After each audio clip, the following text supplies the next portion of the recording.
Hi, this is Dr. Samuel Sohn again, and I'll be talking to you about the first option that I usually talk to patients about, and that is the differences in the types of implants available on the market. There are two main types of implants available from actually 3 different manufacturers now of breast implants, and they are the differences between saline and silicone implants.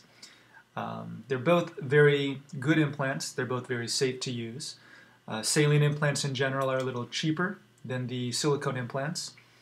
The saline implants are obviously filled with a salt water, while the silicone implants are now a more form-stable or cohesive gel. Some people like to describe them as a gummy bear. It's not a true gummy bear consistency, but it's a much thicker gel consistency than it has been in the past.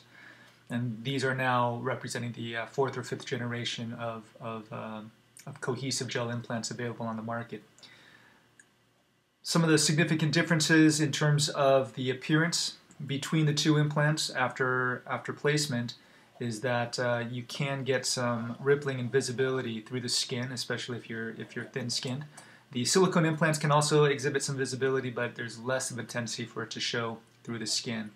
The saline implants, and this one is not completely filled, but there's a little fill port right here that we can attach a little tube to, and we can fill the implant up to a range of sizes.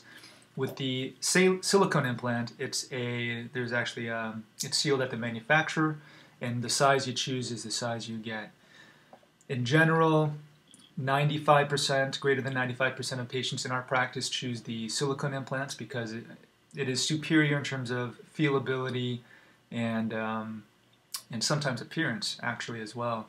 If you have hang-ups about the safety of the implants, the saline implant is still a very, very safe implant. And another main difference is that with saline you have an automatic detection method if there's a rupture. The saline implant will deflate and one breast will deflate along with it.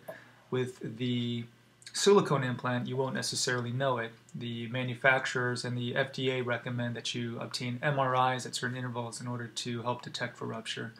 The first MRI being at 3 years after the operation, and then every other year subsequent to that initial MRI. Rupture rates between the two implants are similar. However, some of the more recent data shows that the saline implants tend to rupture at a little bit of a higher rate. The last stipulation with the silicone implants is that you have to be 22 years of age or older to receive this implant. The saline, you have to be 18 years or older to receive the implant. Thank you very much for watching. I hope this clarifies some of the differences between the two types of implants available on the market. And hopefully with the face-to-face consultation you can actually get a chance to feel the implants and determine for yourself which one is appropriate for you.